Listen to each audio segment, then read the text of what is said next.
This is the Big O Show. This is the Big O Show. All right, Manny. You and I come from the same world. Whether it's Brooke Shields or Sydney Sweeney, it's just a hot woman in jeans, bro. That's it, right? That's all. That's all she is. Yeah. I mean, what's wrong with her? What are they gonna do? Put me in jeans? How you been, brother? Great, but that's not how you sell jeans. Anyway, so let's go. And there's a lot of gene producing going on right now at the University of Miami. I'm looking forward to the physical style of play that is coming with the U. And that, to me, is, like on one end in Miami Gardens, I'm worried about, like, they have no depth whatsoever. Well, on this end, I'm not that worried, actually. I love the starters, and they probably have some depth, too, at the same time that can rotate in and out. Yeah, I mean, this is what Mario's been building for the last 4 years in terms of, just depth on the offensive and defensive lines and recruiting really, really well at both of those spots. I think, we've seen it with the offensive line the first couple of years, right, with guys like Francis Mauigoa. Now we're hoping to see it with the defensive line with newcomers like Justin Scott, who was a true freshman last year. This is going to be year 2 for him. You're hoping he takes a huge step up. Former 5-star guy, Armando Blunt, defensive end, edge rusher, guy that's a disruptor in the middle of that. Could be another disruptor in the middle of that defense. So to me, you're right. I think that's the big thing going into next year, or going into this fall rather, is that you're going to have some real talent, some real depth up front, and it's going to show itself in the games. All right, so talk to me. What are you hearing about Carson Beck? Because obviously, I know they don't let you guys watch all of practice. Yeah, you can see some of the stretching and all that. But what are you digging in? What are you finding out? Yeah, I mean, I think he looks every bit the part of the $3 to $4 million man that he's supposed to be. I think his arm strength, his elbow, the surgically repaired elbow is fine by all accounts that I've heard. I think he's throwing the football exceptionally well. I was able to watch the first practice. Didn't look to me like a guy who had surgery whatsoever. Looked like a guy who was fully recovered and, not holding back. And, I think the biggest thing for him is just going to be continuing to work on that chemistry. Last year when Cam Ward came in, he got in there relatively early, participated in spring football, had a chance to play catch with Xavier Restrepo for a long, long time before the season started. I think, Carson's basically been at it since May. So he's behind schedule compared to Cam, the way Cam was a year ago. I also think his receiver room is young. It's not as talented and his experience is the one that Cam Ward got to throw the football to. But, it's something that can work itself out here over the next month. And hopefully for Miami, they're ready to go August 31st against Notre Dame. Okay, and obviously you want Carson to be there the entire season. But if something happens, do they have a capable backup? Yeah, I think Emory Williams has really, he decided to come back to school, could have left via the portal. He's making good enough money to stay and be the backup. And I think he's done enough in the offseason in terms of improving himself and working on his body physically, working on his throwing motion. He worked on a lot of things with his private quarterbacks coach and his comeback. And all signs point to him being, much more focused and much more ready for the next opportunity. He knows that ultimately he's the backup. He's not going to, get the chance to start games here this coming season. That's Carson Beck's job. But I think the kid is going in with the right mental makeup to be ready to step into that backup role if needed. I think if there's a long-term injury to Carson, then that's where things are different. I think Luke Nickel, the true freshman who arrived on campus in January, who's been working behind the scenes to improve and get better, I think he could potentially be a long-term, resolution for Miami if he's ready. But I think right now, you ask me, Carson Beck gets nicked up for a game, I would say it's probably Emory Williams who gets the opportunity to go in there and play. Okay, so is because they're also putting themselves in a really difficult position. They've been really fortunate because they got the money and they were able to land Ward and now Carson Beck. But you don't want to live off of that, where you've got to go get the top quarterback, and he's got to also become available. So you talked about Luke, and then the Coleman kid that they're recruiting also. Right. He's like one of the top quarterbacks in the country also.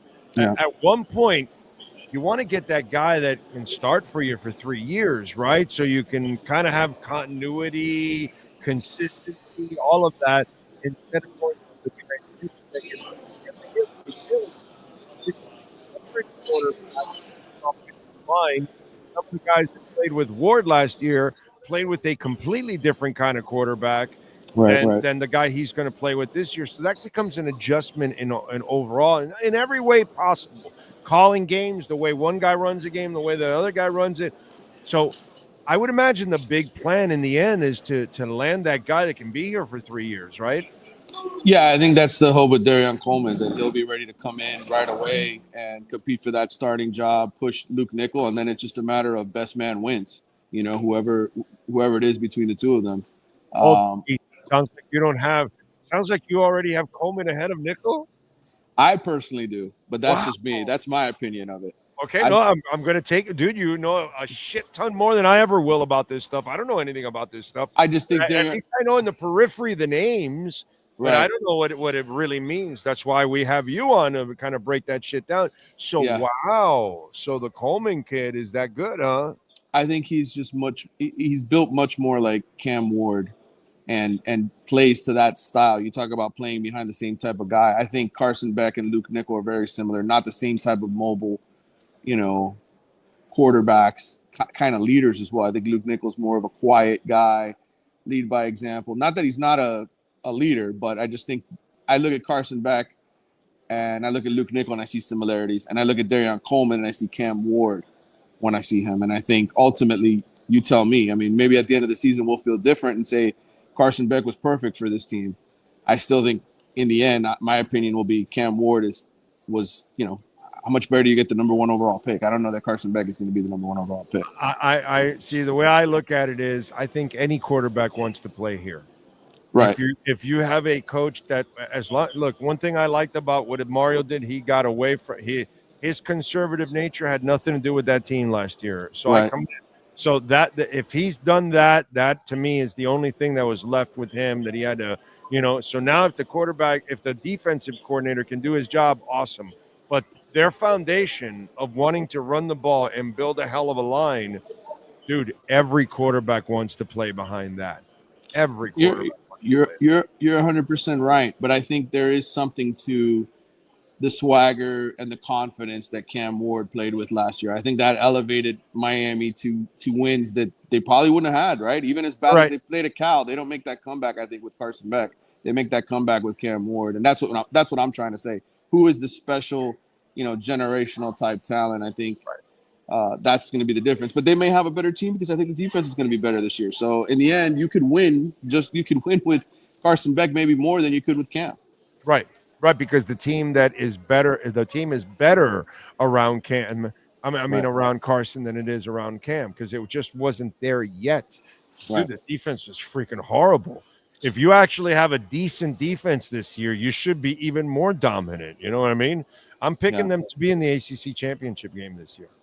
Yeah, I think it's just a matter of when do they lose the game? You know that they're going to at some point, that they're going to have a stinker because it's always happened. It's happened to this program for the last 20 years that they just lose to somebody you're not expecting. It's also unfair, by the way. It's also unfair, unrealistic, and pretty ignorant on all our parts to just think, no, this year they're going to do something they haven't done in centuries. They're going to just run the table and win all of them. No, dude, of course not. But they're good enough that if they have a really good year, they get tripped up once.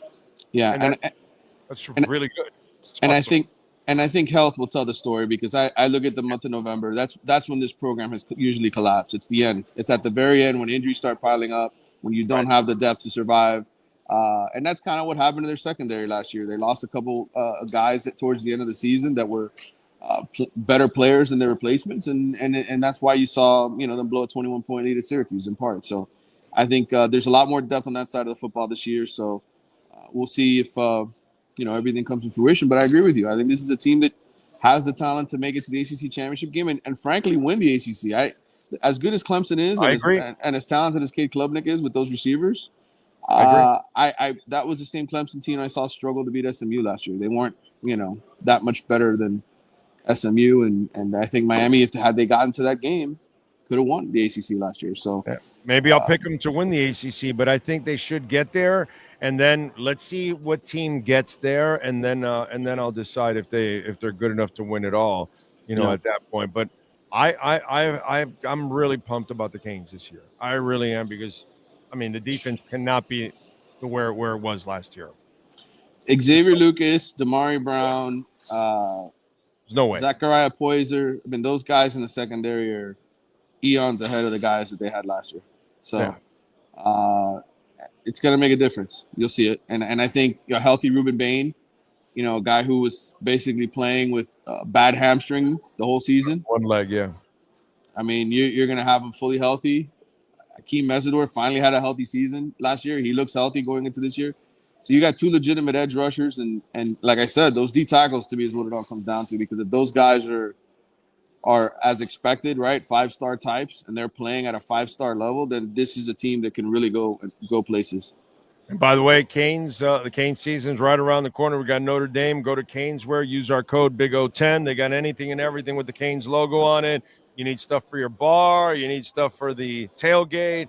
You need stuff to hang out in your sports room, or stuff you want to wear. Caneswear has got it all. They got Miami Heat gear, Miami Dolphins gear, InterMiami, Marlins. They got it all for you. Use our code BIG010. You will get 10% off. Online or in person. Manny, what do you got going on at the Athletic? Man, we just we put out our Heisman draft today, which people are knocking me because I ended up taking Auburn's quarterback with my first pick. We had eight of our national writers do the draft. I didn't pick Carson Beck in the first round. It's not because I don't think Carson Beck can't win it. Obviously Cam Ward had a huge year and got to New York. I just think in the end, this Miami team is much more balanced, and he won't be the reason they maybe get to the ACC championship game or win the ACC championship. I think it's going to be, guys like Mark Fletcher. I think it's going to be guys on the defensive side of the football that really step up. So I just think Carson's just not going to put up the kind of numbers Cam did, because this will be a more balanced offense. So meanwhile at Auburn, I just think SEC quarterbacks, the Heisman race, one team gets hot, that's usually the favorite to win the Heisman every year. So that was my thinking. And I think Auburn is a team with a really good offensive line, good wide receivers. And so I went with their quarterback who, is coming over from Oklahoma, has something to prove. But that's the newest thing to read. And I'll have a Miami story here at some point soon in the weeks ahead leading up to the season. The Athletics asking me for one. So I got that. I got the Transfer Portal 100. Bruce Feldman just put out his Freaks list if people want to check that out. There's a ton of content for college football to check out. Mark Fletcher is a man and a half, bro. I can't wait to watch him run this year. That guy is special, dude. Special. I like him a lot. He's a player and a half, dude. All right, follow him on Twitter and Manny_Navarro. And, of course, subscribe to The Athletic so you can get not only his insight, but all the other terrific writers there at The Athletic. Manny, as always, thank you, my friend. We appreciate you immensely. Anytime, brother. See you guys on Friday. You got it. 2655 South University Drive in Davie. Go check it out and use our code BIG010. You will get 10% off there at Caneswear.com.